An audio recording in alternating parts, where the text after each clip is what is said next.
Classes, मैं हूं ताबिता और आज की इस वीडियो में हम सीखने जा रहे हैं four feature of shares.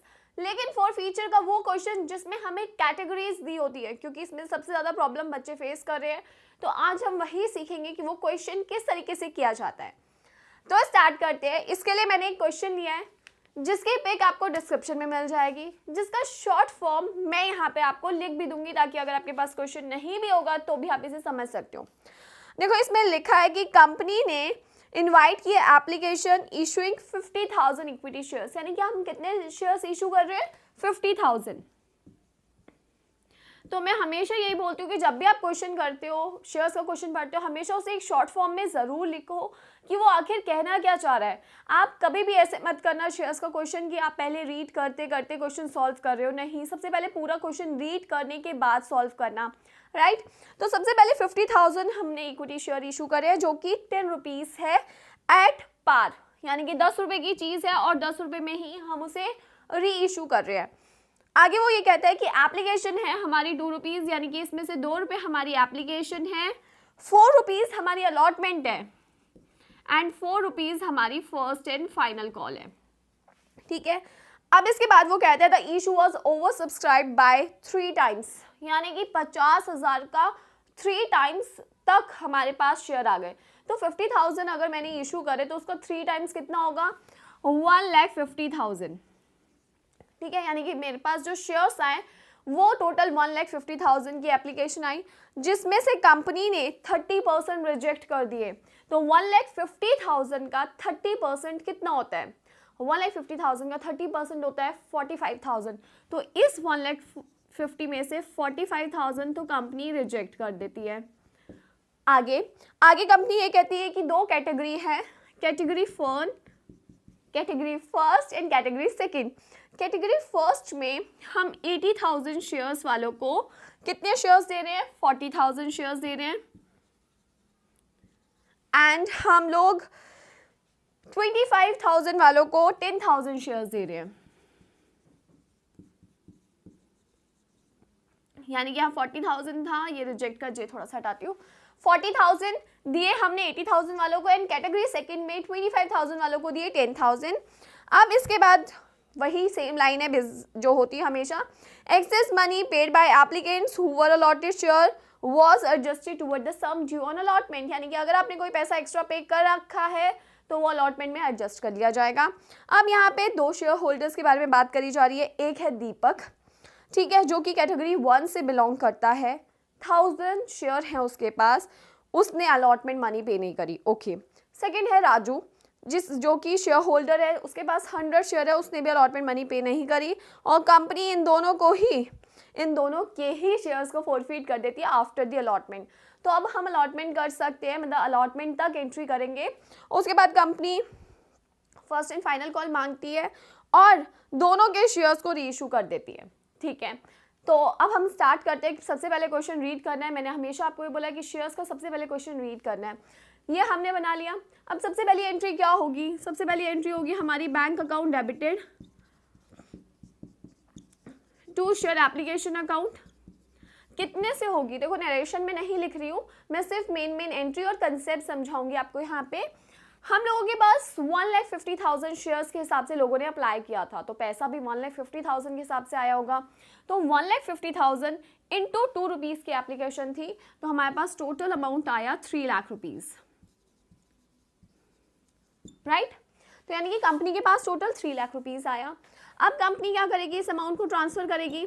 Second entry, share application account को डेबिट करके शेयर कैपिटल अकाउंट में पैसा जाएगा। जो रिजेक्ट कर दिया वो बैंक के थ्रू निकल जाएगा और जिनका पैसा रख लिया एक्स्ट्रा वो अलॉटमेंट में एडजस्ट करेंगे, तो 2 शेयर अलॉटमेंट अकाउंट, राइट। अब हमारे पास टोटल अमाउंट आया था 3 लाख। अब कंपनी क्या करेगी? कंपनी 3 लाख में से कितनी मैक्सिमम लिमिट थी कंपनी की? मैक्सिमम लिमिट थी 50,000 शेयर। जितने शेयर हमने इशू करे होते हम उससे ज़्यादा नहीं दे सकते। तो 50,000 शेयर्स के हिसाब से हमारे पास टोटल आने चाहिए थे 1 लाख रुपीज़। कैसे आया?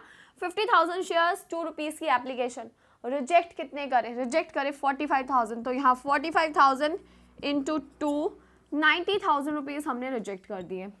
एक्स्ट्रा पैसा कितना रखा है, देखो 80 में से अगर 40 अलॉट करे हैं तो डिफरेंस कितना है, 40,000 शेयर्स पर एक्स्ट्रा पैसा हमारे पास रखा है। 25,000 वालों को 10,000 शेयर्स दिए। ये एक ऐसा एग्जाम्पल मान लो कि अगर सेकंड कैटेगरी मेरी थी, मैंने 25,000 शेयर्स के लिए अप्लाई किया था, तो कंपनी ने मुझे कितने दिए, 10,000। तो अभी 15,000 शेयर्स पर कंपनी के पास एक्स्ट्रा पैसा है। तो दोनों को अगर मिलाए तो टोटल 55,000 शेयर्स है जिस पर कंपनी के पास एक्स्ट्रा पैसा रखा है। तो 55,000 इंटू 2, 1,10,000। तो यहाँ तक तो ये नॉर्मल एंट्री होगी। इसके बाद हम अलॉटमेंट ड्यू करेंगे, जिसके लिए हम शेयर अलॉटमेंट अकाउंट को डेबिट करेंगे और 2 शेयर कैपिटल अकाउंट को क्रेडिट करेंगे। देखो अलॉटमेंट ड्यू पूरे अमाउंट से होती है, उसमें कोई भी फर्क नहीं आता। तो अलॉटमेंट हमारी 4 रुपये की है, मैक्सिमम लिमिट हमारी 50,000 शेयर्स हमने इशू किए थे। तो 50,000 इंटू 4 कितना होगा, 2 लाख रुपीज़। तो 2 लाख लिख देंगे, ठीक है। ये 2 लाख लिखने के बाद अब आती है बात कि रिसीव करने की अलॉटमेंट, और जिसमें हमें पता चलता है कि 2 शेयर होल्डर्स हैं, पैसा नहीं दिया अलॉटमेंट का। अब उनका वर्किंग नोट बनाएंगे। हम कैसे बनाते हैं, देखो सबसे पहले वर्किंग नोट आपको ज़रूर बनाना है और प्रॉपर वर्किंग आपको दिखानी है, ठीक है। इसमें क्या है, पहला शेयर होल्डर है दीपक, ठीक है। तो दीपक के पास जो थे वो थे 1000 अप्लाइड शेयर। दीपक ने कितने अप्लाई करे थे, अप्लाइड करे थे 1000, ठीक है। तो हमें इसके अलॉटेड शेयर पता होने चाहिए। बहुत सिंपल सा फॉर्मूला मैंने आपको बताया कि अगर अप्लाइड या अलॉटेड कुछ भी निकालना हो तो कैसे, हमें क्या निकालना है उस पर फोकस करना है। हमें यहाँ पे अप्लाइड गिवन है, हमें अलॉटेड निकालना है। तो हमारा फॉर्मूला बन जाता है टोटल अलॉटेड, जो चीज़ निकालनी है उसको ऊपर रखो, अपॉन में total applied into applied by Deepak, ठीक है। ओके, अब देखो टोटल अलॉटेड कितने हैं। अगर मैं दीपक की कैटेगरी देखूं तो दीपक क्वेश्चन में कैटेगरी 1 में आता है। इनके टोटल अलॉटेड है 40,000, टोटल अलॉटेड 40 है, अप्लाइड 80 है। तो अब 40 अप्लाइड थे 80 और इसने अप्लाई करे थे 1000 शेयर्स, कट करेंगे 500 शेयर्स इसको अलॉट किए गए। आपको बस ये ध्यान रखना है कि आप क्या निकाल रहे हो। अगर आप अलॉटेड निकालना चाहते हो तो आपको अलॉटेड ऊपर रखना है, अगर आप अप्लाइड निकालना चाहते हो तो आपको अप्लाइड ऊपर रखना पड़ेगा, ये चीज़ ध्यान रखनी है। अब इसके 500 शेयर्स हैं जो कंपनी ने इसको अलॉट करे हैं। अब हम कैसे एक्सेस मनी निकालते हैं, देखो 1000 शेयर्स के हिसाब से इसने दिए होंगे हमें एप्लीकेशन के समय, 2 रुपीज़ की एप्लीकेशन थी, 2000। तो आपको यहाँ पे लिखना है, क्या लिखना है, मनी रिसीव्ड ऑन एप्लीकेशन, ठीक है। कितनी, 1000 इंटू 2 लेस हमने एडजस्ट कितनी करी है, हमने एडजस्ट करी 500 शेयर्स पर 2 रुपीज़ के हिसाब से 1000। इसका 1000 रुपीज़ अभी कंपनी के पास एक्सेस पड़ा है। कितना पड़ा है इसका, 1000 रुपीज़, ठीक है। लेकिन इसकी अलॉटमेंट ड्यू करेंगे कितने से होगी, 500 शेयर्स पर 4 रुपीज़ की। देखो 1000 का यहाँ पे अब रोल खत्म, क्योंकि कंपनी से 500 शेयर्स दे चुकी है। तो कंपनी अगर अलॉटमेंट मांगेगी, फर्स्ट एंड फाइनल कॉल मांगेगी, तो वो कितने हिसाब से मांगेगी, 500 शेयर्स पे। तो 500 के हिसाब से 2000 रुपीज़ इसको देने चाहिए थे, जिसमें से इसने कहा कि 1000 रुपीज़ ऑलरेडी आ रखे हैं, कंपनी ने वो भी एडजस्ट कर लिए, लेस एडवांस एडजस्ट करा कंपनी ने। तो 1000 इसके पेंडिंग है जो इसने नहीं दिए। कितने नहीं दिए इसने, 1000 नहीं दिए। ओके, अब इसी तरीके से हम राजू का निकालेंगे। राजू का मैं थोड़ा शॉर्ट फॉर्म में करूंगी क्योंकि थोड़ी सी जगह की कमी है, ठीक है। राजू का हम थोड़ा शॉर्ट फॉर्म में करेंगे। कैसे, सबसे पहले राजू के दे रखे हैं हमें होल्डिंग शेयर्स, मतलब होते हैं अलॉटेड। तो हमें राजू के अप्लाइड निकालने हैं। तो फॉर्मूला क्या रहेगा, टोटल अप्लाइड अपॉन में टोटल अलॉटेड इंटू 100, यानी कि अप्लाइड ऊपर आएगा, अलॉटेड नीचे आएगा, इंटू जितने भी उसने क्या किए थे उसको अलॉट कर रखे हैं। तो सबसे पहले इसकी कैटेगरी सेकंड है, सेकंड कैटेगरी में आएंगे। हमारे पास हमें चाहिए अप्लाइड 25,000 थे, अलॉटेड 10,000 है, इनटू इसको कितने अलॉट करें कंपनी ने, इसको अलॉट करें 100। तो अब इसके थ्रू हम इसका अप्लाइड निकाल सकते हैं, 30 से 3, तो इसके आ जाएंगे 250 शेयर्स। कितने शेयर्स आ गए? 250 शेयर्स जो इसने अप्लाइड करे थे। अब मैं थोड़ा सा रब करती हूँ क्योंकि जगह कम है। देखो 250 शेयर्स हम निकाल चुके हैं, ठीक है, ये आपको वर्किंग में दिखाना है। अब इसने 250 शेयर्स के हिसाब से एप्लीकेशन पे करी होगी 2 रुपीज़ के हिसाब से, यानी कि 500 रुपीज़, राइट। लेस एडजस्ट कितनी करी कंपनी ने? 100 शेयर्स अलॉट करे इसे 2 रुपीज़ के हिसाब से 200, यानी कि 300 इसका एडवांस पड़ा था। अब बात आती है अलॉटमेंट पे। अलॉटमेंट कंपनी 100 शेयर्स के हिसाब से 4 रुपये इससे मांगेगी 400। लेस कंपनी कहेगी चलो जो तुम्हारा एडवांस आ रखा है वो मैं एडजस्ट कर देती हूँ, तो कंपनी एडवांस अगर 300 एडजस्ट कर देगी तो अभी भी इसे 100 रुपीज़ देना है जो इसने नहीं दिया, यानी कि दोनों शेयर होल्डर ने पैसा नहीं दिया, ठीक है। तो इस तरीके से इसका 1000 रुपीज़ निकला है और इसका 100 रुपीज़ निकला जो इन्होंने नहीं दिया। अब हम क्या करेंगे? नेक्स्ट एंट्री हमने अलॉटमेंट ड्यू की कर दी थी, अब अलॉटमेंट रिसीव की होगी। तो अलॉटमेंट रिसीव की एंट्री में ये रब कर देती हूँ मैं। हम बैंक अकाउंट को डेबिट करेंगे 2 शेयर अलॉटमेंट अकाउंट से। देखो कितना रुपए आना चाहिए हमारे पास? 2 लाख। 2 लाख में से ऑलरेडी 1,10,000 आ रखा है, ठीक है। तो अब बचा 2 लाख में से अगर 1,10,000 आ रखा है तो बचा 90,000, राइट। 2 लाख में से 1,10,000 गया तो कितना आएगा? 90 में से ये दोनों का पैसा कितना नहीं आया? 1100 माइनस कर देंगे तो ये अमाउंट आ जाएगा 908 में से 9 में से 1 गया 88,900 ये अमाउंट आ जाएगा, ठीक है। तो ये आ गया हमने कितनी अलॉटमेंट रिसीव करी, ठीक है। यहाँ तक समझ आया। अब इसके बाद हम आगे बढ़ेंगे। आगे बढ़ने के लिए अब कंपनी क्या करती है? अलॉटमेंट उन्होंने नहीं दी, कंपनी कहती है हम इनके शेयर फोरफीट कर देंगे। तो फोरफीट की एंट्री क्या होगी? शेयर कैपिटल अकाउंट डेबिट होता है फोरफीचर के समय पे, शेयर कैपिटल को डेबिट करेंगे, ठीक है। कोई प्रीमियम वगैरह नहीं है इस केस में, तो प्रीमियम कुछ भी नहीं है, बस सिंपल इन्होंने जो पैसा नहीं दिया वो अलॉटमेंट का था, तो 2 शेयर अलॉटमेंट अकाउंट, और जो दे दिया वो 2 शेयर फोरफीचर अकाउंट, ठीक है। यानी कि शेयर कैपिटल अकाउंट डेबिट होगा किससे? जो पैसा इन्होंने दे दिया और नहीं दिया, ये होता है called up value. Share capital हमेशा डेबिट होता है, किस चीज से डेबिट होता है? Called up value. कंपनी जो शेयर फोरफीट कर रही है वो नंबर ऑफ शेयर्स कितने हैं सबसे पहले ये पता होना चाहिए। देखो इसके कितने शेयर्स थे? 500 शेयर्स थे जो कंपनी ने इसे अलॉट करे थे। इसके कितने शेयर्स थे जो कंपनी ने अलॉट करे थे? 100। तो दोनों के मिला के 600 शेयर्स कंपनी फोरफीट करने जा रही है। Called up value, called up value पे आते हैं। कॉल्ड अप वैल्यू वो होता है जो कंपनी ने अभी तक मांगा, तो यानी कि कंपनी ने सिर्फ इससे एप्लीकेशन मांगी और अलॉटमेंट, तो इस हिसाब से कंपनी ने सिर्फ 6 रुपीज़ मांग 2 rupees application and 4 rupees allotment, तो 2 + 4 6 हो जाएगा। टोटल कंपनी डिमांड कर चुकी है 3600 रुपीज़ की। कितना नहीं आया और कितना आ गया, ये बहुत सिंपल सा लॉजिक है। देखो अगर मैं आपसे 10 रुपये मांगती हूँ तो 10 रुपये में से कुछ तो पैसा आपने दिया वो लिखो, और जो नहीं दिया वो लिखो। अगर मैं आपसे 6 रुपये मांगती हूँ तो 6 रुपये में से जितना पैसा आपने दिया और नहीं दिया दोनों लिखना है, ताकि उन दोनों का सम कितना हो? 6 हो। यहाँ पे भी कंपनी ने 6 रुपीज़ के हिसाब से पैसा मांगा, जितना दे दिया और जितना नहीं दिया, तो दोनों का सम इसके इक्वल आना चाहिए, राइट। तो यहाँ पे अलॉटमेंट में कितना पैसा इनका नहीं आया? कितना नहीं आया था? 1100। और कितना आ रखा था? आप चाहे तो इसमें से ये माइनस कर दो, बट वो लॉजिक नहीं बैठता। मैं कहूँगी इसने जब पैसा दिया था तो टोटल कितना दिया था? जब अप्लाई किए थे शेयर्स 2000 रुपये, इसने जब अप्लाई किए थे तो दिए थे 500 रुपये। तो आप यहाँ पे इनके अप्लाइड के समय पर कितना पैसा आया उसको कंसिडर करोगे, क्योंकि इन्होंने सिर्फ 1 टाइम ही पैसा दिया था एप्लीकेशन के समय पे, राइट। इसने दे दिए थे 2000 रुपये, इसने दे दिए थे 500 रुपये, तो 2000 + 500 कितने हुए? 2500। कंपनी ने 2500 रुपये इनके आ रखे हैं और 1100 नहीं है, टोटल करेंगे 3600 बनेगा, जो कि इसके इक्वल आएगा।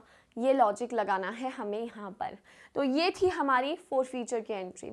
अब company normally first and final call करेगी। फर्स्ट एंड फाइनल कॉल देखो नॉर्मली करी जाएगी, share first and final call to share capital. एक डिफरेंस आ जाता है, वो क्या? कंपनी के पास अभी तक 50,000 शेयर्स है, जिसमें से कंपनी ने 600 फोरफीट कर दिया, यानी कि 50,000 में से 600 शेयर फोरफीट हो चुके हैं। तो अब कंपनी के पास कितने शेयर्स हैं जिन पर कंपनी पैसा मांगेगी? 600 को तो हटा दिया अपने बिजनेस में से ना, तो 600 पर तो पैसा मांग ही नहीं सकती, उनको तो निल कर दिया कंपनी ने। कंपनी पैसा मांगेगी 50,000 में से 600 डिडक्ट करने के बाद हमारे पास बचेंगे 49,400 शेयर्स, राइट। कैसे आया ये?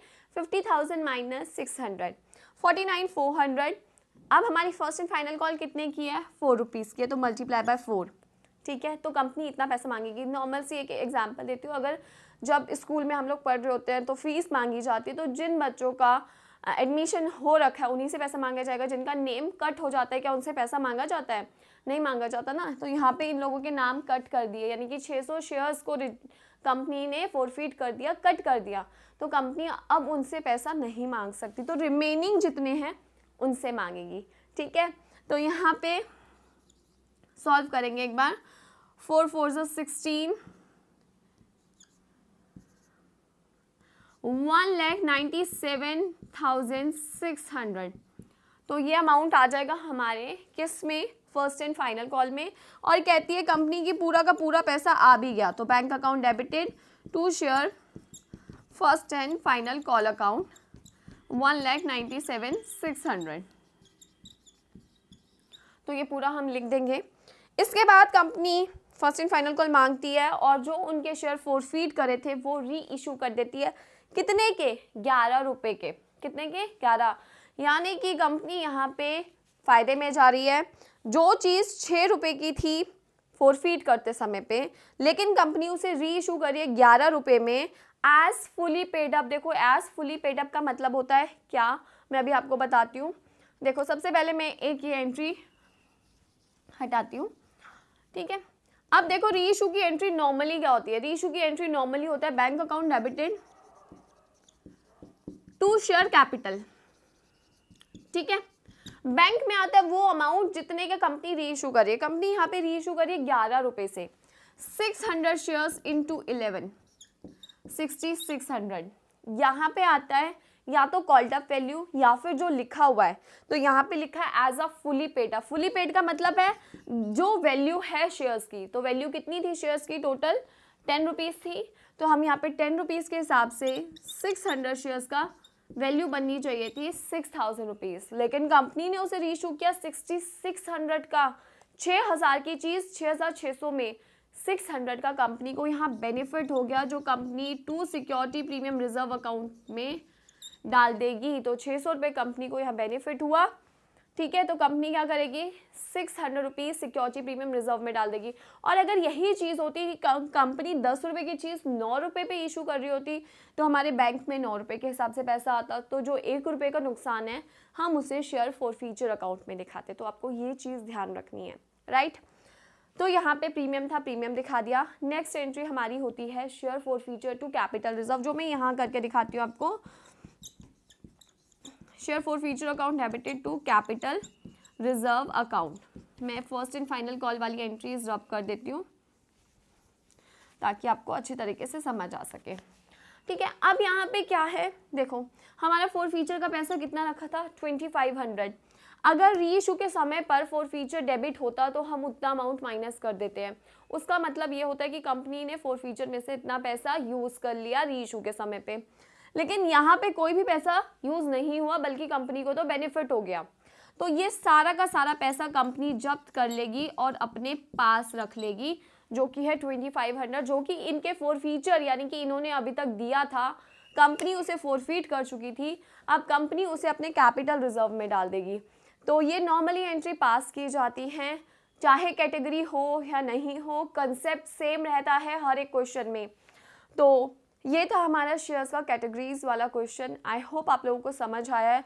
बस हर जगह पे एक लॉजिक है और हर एक लॉजिक के पीछे बहुत सारे केसेस है। तो कोई भी आप लॉजिक करते हो, चाहे री इशू कर रहे हो, चाहे फॉरफीट कर रहे हो, उसे प्लीज़ थोड़ा सा ध्यान से करो और हर एक क्वेश्चन के कम से कम 3 to 4 और इससे ज़्यादा ही बल्कि 5 to 6 एग्जाम्पल्स ज़रूर ट्राई करो, उसके बाद मेन क्वेश्चन पे आओ। तो ये मेरा पर्सनल सजेशन है, मानो तो अच्छी बात है, नहीं मानो तो कोई बात नहीं, लेकिन ये फॉरफीचर का पार्ट था कैटेगरीज में। आई होप आप लोगों को समझ आया। तो अगर समझ आया तो लाइक शेयर एंड कमेंट ज़रूर करिए गाइस, एंड चैनल को सब्सक्राइब करिए, बेल आइकन को प्रेस करिए, और अपने डाउट आप मेरे से यूट्यूब या इंस्टाग्राम पर पूछ सकते हैं। Thank you.